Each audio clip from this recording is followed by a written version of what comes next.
Hello guys, I hope you are doing well. Now we will continue with our next topic which is rise of nationalism in Uttarakhand और British Kumaon. अब क्योंकि इससे पहले हमने जो भी शासन देखा था वो कुमाऊं कमिश्नरी का, वो यहाँ काफ़ी अच्छे से फ्लरिश हुआ।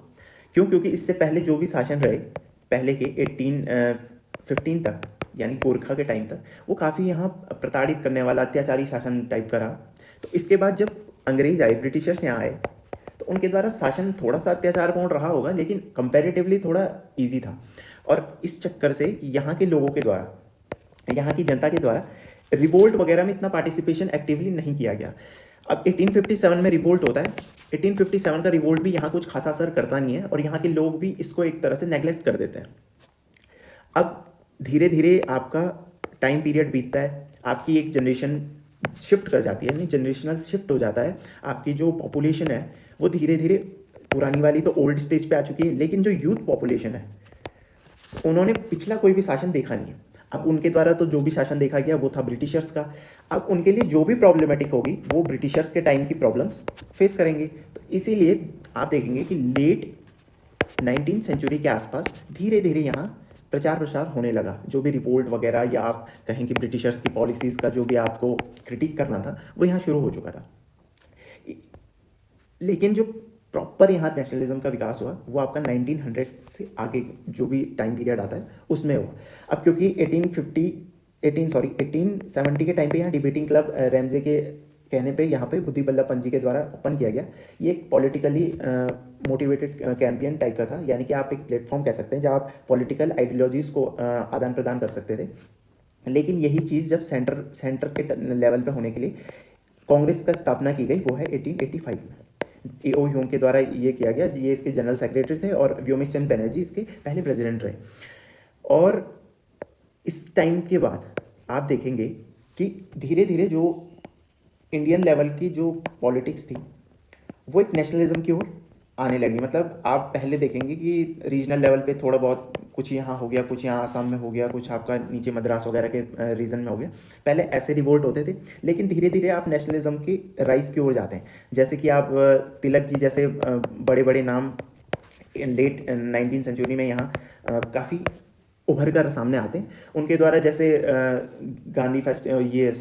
शिवाजी फेस्टिवल और गणेश पूजा टाइप के जो फेस्टिवल हैं उनको यूनिटी की तरह देखा जाता है।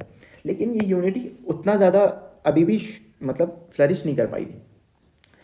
अब क्योंकि उत्तराखंड में भी इसका कुछ ज़्यादा सोर्स था नहीं आने का, लेकिन जो यहाँ की यूथ पॉपुलेशन थी वो क्योंकि बाहर पढ़ने के लिए जो शिक्षित वर्ग था, वो शिक्षित वर्ग बाहर शिक्षा लेने जाता था। जैसे यूपी के कुछ बड़े शहर हो गए, या आपका दिल्ली वगैरह जो भी शहर रहे होंगे, उस टाइम पे वो शिक्षा लेने जाते थे, तो वहाँ वो इस पॉलिटिकल अवेयरनेस से परिचित होते थे। अब वो पॉलिटिकली अवेयर होते थे, तो जब वो वापस आए तो उनकी पॉलिटिकल अवेयरनेस वो यहाँ फैलाने लगे। तो धीरे धीरे उनके द्वारा माना जाता है, या जो प्रॉपर हमारे पास आप एविडेंस फैक्ट के हिसाब से देखें तो पहले नाम जो यहाँ प्रमुख रूप में उभर कर आते हैं वो हैं आपके जीबी पंत, यानी गोविंद बल्लभ पंत। ये 1900 के आसपास ये और इनके जो कज़न या मित्र जो भी रहे होंगे, हरगोविंद पंत, इनके द्वारा जो है 1903 में हैप्पी क्लब की स्थापना जब की जाती है, तो यहाँ से इनका ये पॉलिटिकल अवेयरनेस शुरू हो जाता है। लेकिन जो नेशनलिज्म का राइज था यहाँ उत्तराखंड में आने के कुछ और कारण थे। जैसे यहाँ कास्ट बेस्ड डिस्क्रिमिनेशन बहुत ज़्यादा था, यहाँ कुप्रथाएं बहुत ज़्यादा थी। जैसे हमने चंद और परमार वाले टाइम पे देखा कि अंग्रेज़ों के द्वारा कई कुप्रथाएं खत्म की गई। मतलब काफ़ी ज़्यादा कुप्रथाएं बहुत पुराने टाइम से चली आ, जैसे जटेला प्रथा वगैरह वगैरह जो भी प्रथाएं देखी थी हमने। अंधविश्वास काफ़ी व्यापक मात्रा में फैला हुआ था, और महिलाओं की स्थिति तो काफ़ी डिग्रेडेड थी। जैसे हम आगे देखेंगे, नायक कास्ट जैसी यहाँ कास्ट बन चुकी थी, जिनकी हालत तो बहुत ही ज़्यादा दयनीय थी। उसके लिए उनको सुधार आंदोलन, सोशल रिफॉर्म्स की ज़रूरत पड़ी। तो ऐसे ऐसे यहाँ महिलाओं की कंडीशंस थी। अब जब 1857 में जब रिवोल्ट हुआ, तो उसके बाद धीरे धीरे ऑल इंडिया बेसिस पे आपके कई सारे रिफॉर्म्स शुरू होने लगे। जैसे आर्य समाज जब 75 में आता है, 1875 में, तो इनके साथ अदर ऑर्गेनाइजेशन जो भी हुई, इनके द्वारा कुछ रीजनल ये रिलीजियस जो भी आपके सुधार थे, रिफॉर्म्स थे, वो लाए गए। शिक्षा का प्रसार इनके द्वारा किया गया, यानी कि जैसे डीएवी टाइप के कॉलेज इनके द्वारा खोले गए। और इनके द्वारा पॉलिटिकल अवेयरनेस फैलाई गई, जैसे रिलीजियस मीडियम से भी, आपका शिक्षा के माध्यम से भी इनके द्वारा पॉलिटिकली अवेयर किया गया लोगों को। मतलब हर जगह जगह जाके इनके द्वारा पॉलिटिकल अवेयरनेस दी गई, जो कि यंग यूथ था। अब 1870 में डिबेटिंग क्लब यहाँ भी खुल चुका था अल्मोड़ा में, बुद्धि बल्लभ पंत जी के द्वारा। 1871 में वहाँ से अल्मोड़ा अखबार निकलता है, तो उससे भी थोड़ा बहुत जो पॉलिटिकल आइडियोलॉजीज थी उसका स्प्रेड होने लगा। तो इससे थोड़ा बहुत मतलब एक चिंगारी टाइप की आप कह सकते हैं कि धीरे धीरे फैलने लगी। 1886 में अब आप ये बता सकते हैं कि इसमें प्रेसिडेंट कौन थे इस वाले सेशन के। जब सेकंड कांग्रेस का सेशन हुआ लखनऊ में, तो यहाँ के कुछ लोग जैसे ज्वालादत्त जोशी जी और कुछ और लोग यहाँ आपका पार्टिसिपेट करते हैं।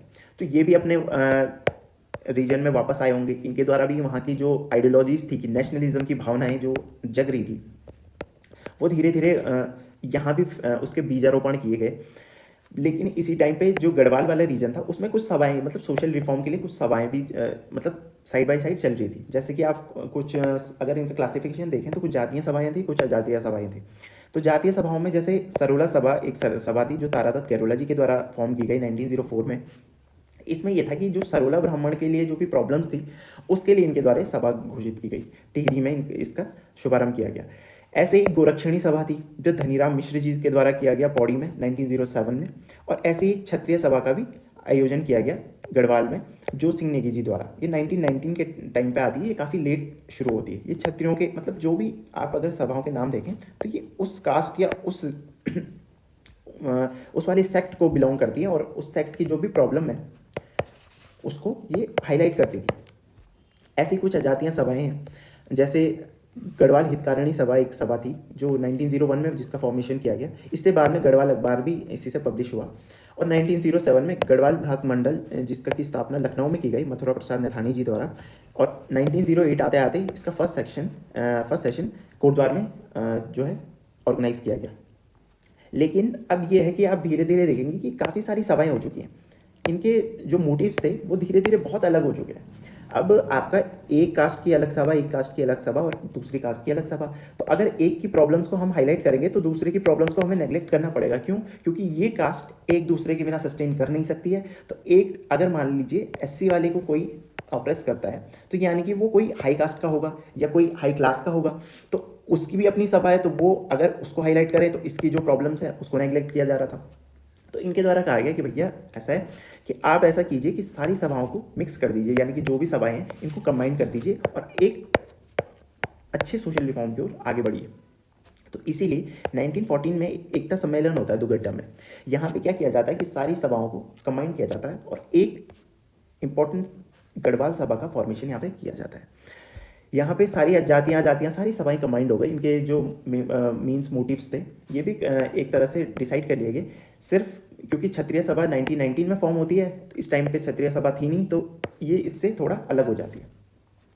अब 20th सेंचुरी में जैसे हमने गोविंद बल्लभ पंत जी जैसे बड़े महापुरुषों का नाम सुना है, तो गोविंद बल्लभ पंत जी और जैसे हरगोविंद पंत जी, ऐसे लोग एजुकेशन लेने के लिए बाहर के जो क्षेत्र थे उस क्षेत्रों में चले गए, जैसे यूपी के कुछ बड़े क्षेत्र लखनऊ वगैरह में। तो यहाँ इनकी पॉलिटिकल अवेयरनेस बिल्ड होने लगी। अब पॉलिटिकल अवेयरनेस बिल्ड हुई तो ये जब वापस अपने रीजन में आए तो इनके द्वारा एक नेशनलिज्म की भावना को राइज किया गया कि लोगों के अंदर कि भाई आप ये कब तक ये छोटी छोटी मुद्दों पर लड़ते रहेंगे, आप कुछ बड़े नेशनलिज्म की भावना को अपने अंदर जगाइए कि देश में जैसे नेशनलिज्म चल रहा है आप भी यहाँ अपने अंदर नेशनलिज्म के बीजों को स्थापित कीजिए। तो इनके द्वारा 1903 में हैप्पी क्लब की स्थापना की जाती है कि आप एक मतलब जैसे आप लोकली देखते होंगे छोटी छोटी सभाएं जैसे बन जाती हैं कि आप अपने विचारों का आदान प्रदान कर सकते हैं। ऐसे इनके द्वारा भी हैप्पी क्लब की स्थापना की गई कि हम भी अपने विचारों का आदान प्रदान करेंगे, हम सपोर्ट करेंगे। अगर कभी असम में कोई रिवोल्ट होता है तो हम यहाँ से सपोर्ट करेंगे, क्योंकि नेशनलिज्म की भावना ही यही होती है कि आप किसी भी रीजन लेस बाउंड्रीज नहीं होती हैं, तो रीजन लेस होकर आप एक होल नेशन को देखें और जो भी कहीं पे कोई प्रॉब्लम या कहीं पे कुछ इवेंट होता है तो हम उसका सपोर्ट करें या उसका विरोध करें, जिससे कि हमारे अंदर नेशनलिज्म जागे। अब क्योंकि 1905 में स्वदेशी मूवमेंट शुरू हो जाता है। स्वदेशी मूवमेंट क्यों शुरू होता है? स्वदेशी मूवमेंट शुरू होता है आपका क्योंकि बंगाल का पार्टीशन हो चुका है। बंगाल का पार्टीशन हो चुका है तो धीरे धीरे कांग्रेस का जो फैक्शन था उनके द्वारा ये कहा गया कि जैसे तिलक जी तो स्वदेशी के बहुत ज़्यादा फेवर में थे। तिलक जी का कहना था कि स्वदेशी हमें अपनाना ही चाहिए, जिससे कि हम अपनी डिपेंडेंस को ब्रिटिशर्स के ऊपर से, जो ब्रिटिशर्स के मैन्युफैक्चर्ड गुड हैं, क्योंकि इंडस्ट्रियलाइजेशन के कारण हम उनके मैन्युफैक्चर गुड हमारी कंट्री में आते थे जो चीप होते थे और हमारी रीजनल इंडस्ट्री डिस्ट्रॉय हो रही थी। तो इनके द्वारा कहा गया कि हम धीरे धीरे स्वदेशी पहले हम मूवमेंट शुरू करते हैं, हम सेल्फ रूल की ओर जाएंगे ताकि हम अपने बलबूते पर कुछ कर सकें, हम स्वराज की मांग कर सकें। तो इसी इसी को एक तरह से आप क्या कहते हैं, इससे मोटिवेट होकर कुमाऊं की में चोर गुलिया नामक जगह पे जीवी पंजी द्वारा एक बैठक आयोजित की जाती है जिसमें स्वदेशी का उनके द्वारा प्रचार प्रसार किया जाता है। ऐसे ही जब 1907 में सूरत में एक स्प्लिट हो जाता है, सूरत में सेशन होता है, सूरत सेशन होता है, स्वदेशी मूवमेंट उतना कुछ खास कर नहीं पाता है, तो इसीलिए जो एक्सट्रीमिस्ट हैं और मॉडरेट्स हैं ये आपस में स्प्लिट कर जाते हैं, इनकी जो आइडियोलॉजी है वो आपस में क्लैश करती है। तो ये कहते हैं कि भाई हमें रेवोल्यूशन चाहिए, ये कहते हैं कि भैया हमें एवोल्यूशनरी प्रोसेस के साथ हमें अपनी मांगों को रखना चाहिए, लेकिन दोनों में आइडियोलॉजिकल डिफरेंसेस होते हैं इसीलिए क्लैश कर जाते हैं। तो इनके द्वारा सूरत स्प्लिट हो जाता है। आप कमेंट सेक्शन में बता सकते हैं कि किसके द्वारा ये सूरत स्प्लिट वाला जो सूरत वाला सेशन था किसके द्वारा ये प्रिजाइड किया गया। तो मॉडरेट्स के फेवर में जो थे जीवी पंजी थे, और एक्सट्रीमिस्ट जो नेशनल लेवल पर एक्सट्रीमिस्ट का जो नेतृत्व कर रहे थे वो लाल बाल पाल थे, ये तीनों लोग इसका नेतृत्व करते थे। और मॉडरेट्स का आप देखेंगे गोपाल कृष्ण गोखले जी थे। कुमाऊं में भी धीरे धीरे आपका फैक्शंस बढ़ गए क्योंकि नेशनल लेवल पे हो गए, तो कुछ लोग कुमाऊं में जो आप सपोर्ट करते हैं अगर नेशनलिज्म को, तो कुछ लोग किसी आइडियोलॉजी से प्रभावित होते हैं, कुछ लोग किसी आइडियोलॉजी से प्रभावित होते हैं। तो एक्सट्रीमिस्ट का जैसे फेवर करने लगे लाल बद्री शाह जी, इनको स्वराज का अग्रणी भी माना जाता है और इनके द्वारा देशिक शास्त्र की भी रचना की गई। और मॉडरेट्स का जो है फेवर करने लगे आपके राम सिंह पांगती जी। तो धीरे धीरे इसी क्रम में आगे बढ़ते हुए कांग्रेस का फॉर्मेशन हो जाता है कुमाऊं में भी, कि भाई हमें जो है नेशनल लेवल की जो प्रॉब्लम्स हैं उनको हम आपस में एक रीजनल वेरिएशन देते हैं और रीजनल वेरिएशन के साथ कांग्रेस की स्थापना कर देते हैं। तो 1912 में मॉडरेट्स के द्वारा अल्मोड़ा में कुमाऊं कांग्रेस की स्थापना की जाती है। लेकिन अब क्योंकि जोहार घाटी एक प्लेस थी जो थोड़ा अल्मोड़ा से बैकवर्ड इलाके में थी, मतलब थोड़ा सा दूर थी, अब यहाँ दूर ये पहुँच नहीं पाए, तो राम सिंह पांगती जी द्वारा यहीं पर जोहार उपकारणी सभा की स्थापना कर दी जाती है 1912 में। मतलब सेम मोटिव था, सेम वो थे, लेकिन बस रीजन अलग अलग हो गए। तो इनके द्वारा यहीं स्पेसिफिकली, क्योंकि यहाँ के लोग यहाँ जा नहीं पाए, तो इनके द्वारा यहीं एक सभा की स्थापना कर दी गई जो थी जोहार उपकारणी सभा राम सिंह पांगती जी द्वारा। अब एक्सट्रीमिस्ट की ओर देखें तो एक्सट्रीमिस्ट में एक सत्यदेव महाराज जी आते हैं जिनके द्वारा 1913 में शुद्ध साहित्य समिति, जो कि लिटरेरी वर्क्स की ओर ज़्यादा फोकस करती थी, इनके द्वारा स्थापित की गई। और दूसरे बड़े नाम आते हैं आपके बद्रीदत्त पांडे जी, जो एक्सट्रीमिस्ट की विचारधारा को सपोर्ट करते थे। इनके साथ मिलकर विक्टर मोहन जोशी जी, चिरंजी लाल जी और हेमचंद जी द्वारा 1914 में कुमाऊं में होम रूल लीग की स्थापना भी की जाती है। ये अल्मोड़ा अखबार के भी एडिटर रहे हैं। अब अल्मोड़ा अखबार के एडिटिंग के टाइम क्या होता है कि आपका कुली बेगार यहाँ काफ़ी प्रचलित होता है। कुली बेगार की जो आप देखेंगे कि शुरुआत में हमने जो पढ़ा था कि अंग्रेजों के द्वारा बाकी सब किया गया, एक लैंड टैक्स को रखा गया और एक कुली बेगार को रखा गया, बाकी सब उनके द्वारा अबॉलिश कर दिया गया, नल एंड वॉइड कर दिया गया। तो इनके द्वारा इस अखबार में इनका भरपूर विरोध किया जाता था कि कुली बेगार जैसी चीज़ होनी नहीं चाहिए, क्योंकि धीरे धीरे जनरेशनल शिफ्ट हो चुका है। पहले के जो लोग जिस ज़्यादा प्रॉब्लम से कम प्रॉब्लम को कंपैरेटिवली इजी समझते थे, लेकिन इनके द्वारा कहा गया कि भाई प्रॉब्लम्स तो प्रॉब्लम्स है, चाहे वो कम हो या ज़्यादा हो उससे फ़र्क नहीं पड़ता है। तो इसीलिए जब ये एडिटर रहे तो इनके द्वारा भरपूर भरसक जो आलोचना की गई आपके कुली बेगार जैसी आपकी प्रथाओं की। 1914 में जीवी पंजी अगेन एक और सभा की स्थापना करते हैं जो है प्रेम सभा। अब ये सब तो चल रहा था नेशनल लेवल की ऑल्टरनेट के लिए, लेकिन आपके रीजनल में भी तो काफ़ी प्रॉब्लम्स थी। तो रीजनल लेवल की प्रॉब्लम्स को मद्देनज़र रखते हुए 1916 में यहाँ कुमाऊं परिषद की स्थापना की गई कि भाई पहले हम अपने रीजनल इश्यूज़ को सॉल्व करें, उसके बाद हम धीरे धीरे जो नेशनल लेवल पे है तभी हम उनके साथ कंधे से कंधा मिला पाएंगे। तो इस परिप्रेक्ष्य में इनके द्वारा कुमाऊं परिषद की स्थापना की गई। तो कुमाऊं परिषद बहुत इंपॉर्टेंट फेज़ आता है आपकी मॉडर्न हिस्ट्री में जो उत्तराखंड की है। ये कुमाऊं कांग्रेस की ऑल्टरनेट थी, लेकिन बस रीजनल इश्यूज़ को डील करती थी। इसका पर्पस यही था कि भाई पॉलिटिकली आपकी जो भी प्रॉब्लम्स हैं, आपको जो आपको वो दी नहीं जा रही है, आपको रिप्रेजेंटेशन नहीं दी जा रही है, तो उसके चलते ये बनाई गई। कुछ इकोनॉमिक कॉजेज़ के चलते ये बनाई गई कि आपको जो भी टैक्सेशन से रिलेटेड प्रॉब्लम्स थी उसके लिए आपको ये बनानी पड़ी। सोशल रिफॉर्म्स के रिलेटेड जो भी आपकी कुली बेगार जैसी प्रथाएँ थी उनके अगेंस्ट ही बनानी पड़ी, और एजुकेशन के क्षेत्र में जो भी प्रॉब्लम्स रही उसके स्प्रेड के लिए, उसके इन सारे कॉजेज़ की वजह से इसका फॉर्मेशन किया गया। नाउ अब कुमाऊं परिषद गठित हुई, तो इसके कुछ सेशन भी हुए। हम सेशन को एक बार मोटा मोटा डिस्कस कर लेते हैं, हम इसके बाद इसको डिटेल में पढ़ते हैं। जब फर्स्ट सेशन हुआ 1917 में, तो जयदत्त जोशी जी के द्वारा इसको प्रिजाइड किया गया अल्मोड़ा स्थान पे।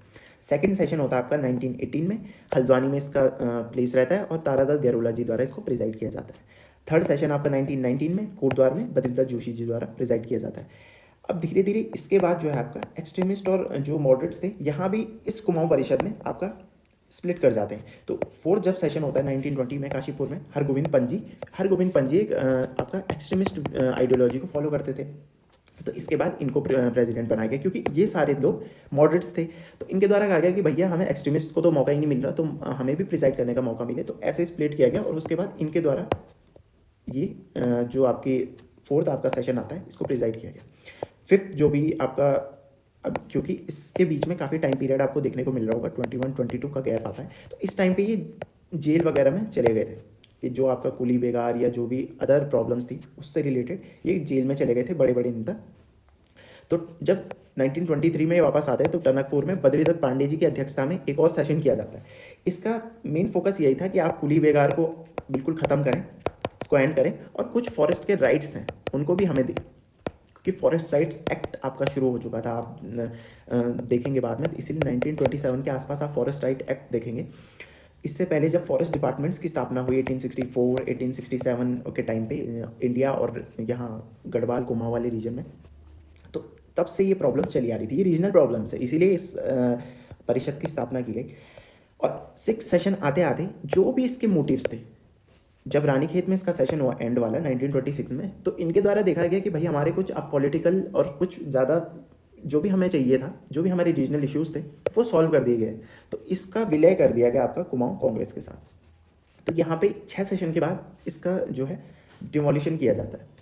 अब एक एक करके हम इनको डिटेल में डिस्कस कर लेते हैं। जो सेशन फर्स्ट था आपका, ये अल्मोड़ा 1917 में जयदत्त जोशी जी द्वारा कंडक्ट किया जाता है, यानी प्रेसिडेंट प्रिसाइड किया जाता है। इसमें जो मंत्री रहते हैं वो आपके भोलादत्त वकील जी इसमें पार्टिसिपेट करते हैं और प्रचारक के रूप में इसमें लक्ष्मीदत्त शास्त्री जी को इंक्लूड किया जाता है।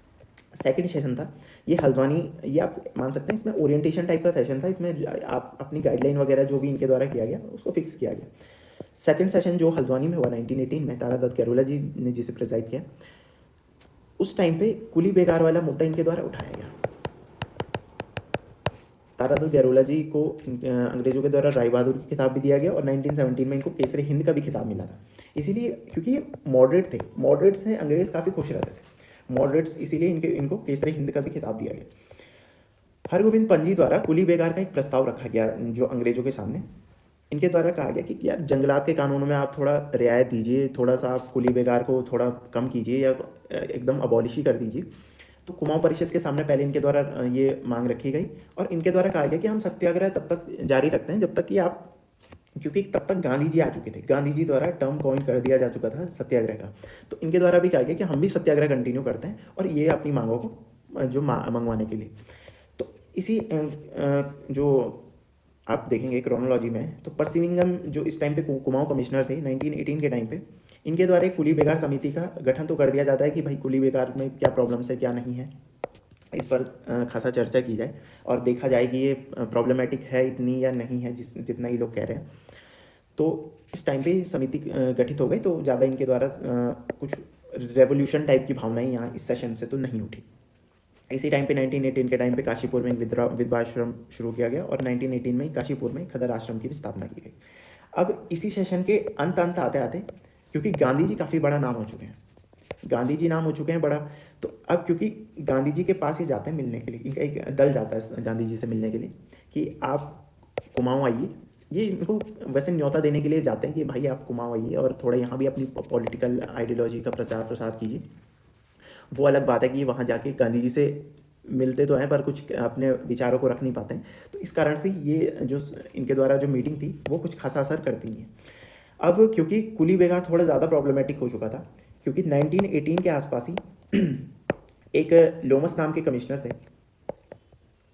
इनके द्वारा एक कुली की हत्या कर दी जाती है और बद्रीदत्त पांडे जी जो कि काफ़ी एक्सट्रीमिस्ट और काफ़ी आगे रहते थे अपनी बातों के या अपने विचारों को रखने के लिए, तो उनके द्वारा अल्मोड़ा अखबार में इसको बहुत क्रिटिसाइज़ किया गया, क्योंकि अल्मोड़ा अखबार के उस टाइम पे एडिटर थे।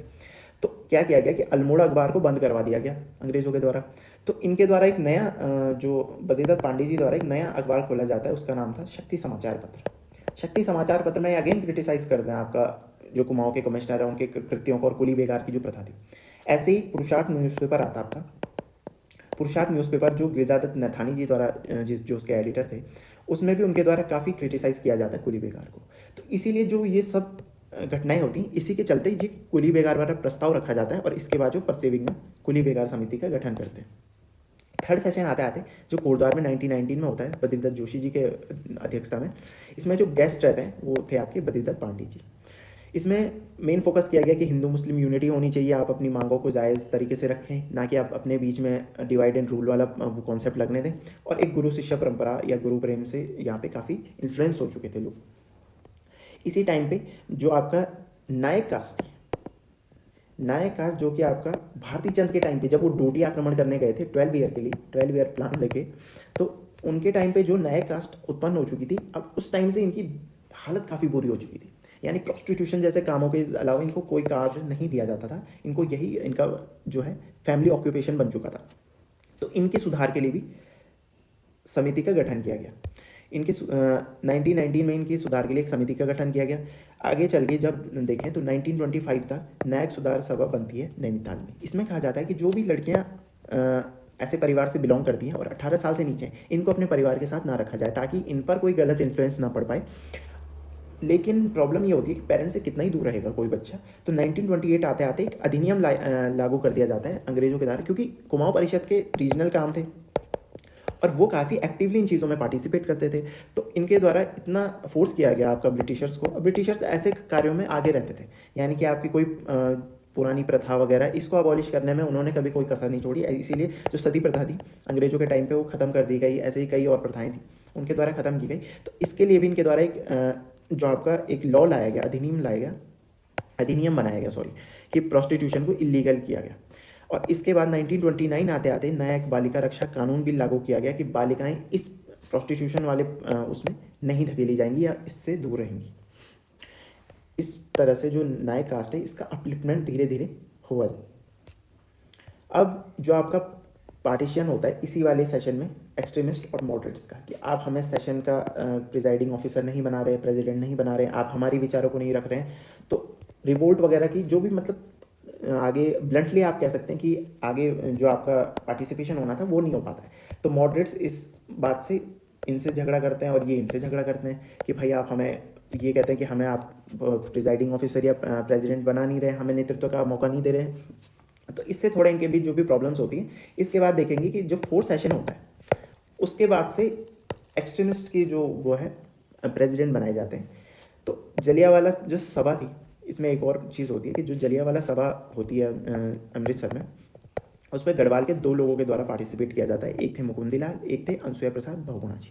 तो ये जब यहाँ से वापस आते हैं तो काफ़ी इन्फ्लुएंस रहते हैं कि यार हमें भी ऐसा कुछ करना चाहिए, इतना पॉलिटिकली एक्टिव होना चाहिए, हमें भी इसकी नेशनलिज्म की भावना जगानी चाहिए और ब्रिटिशर्स के खिलाफ जो उनकी पॉलिसीज़ हैं उनको क्रिटिसाइज़ करना चाहिए। तो इनके द्वारा गढ़वाल में गढ़वाल कांग्रेस की स्थापना की गई 1919 के टाइम पर। ये 3 सेशन हमने कंप्लीट कर लिए। आगे के सेशन हम नेक्स्ट वीडियो में कंप्लीट करेंगे। Thank you.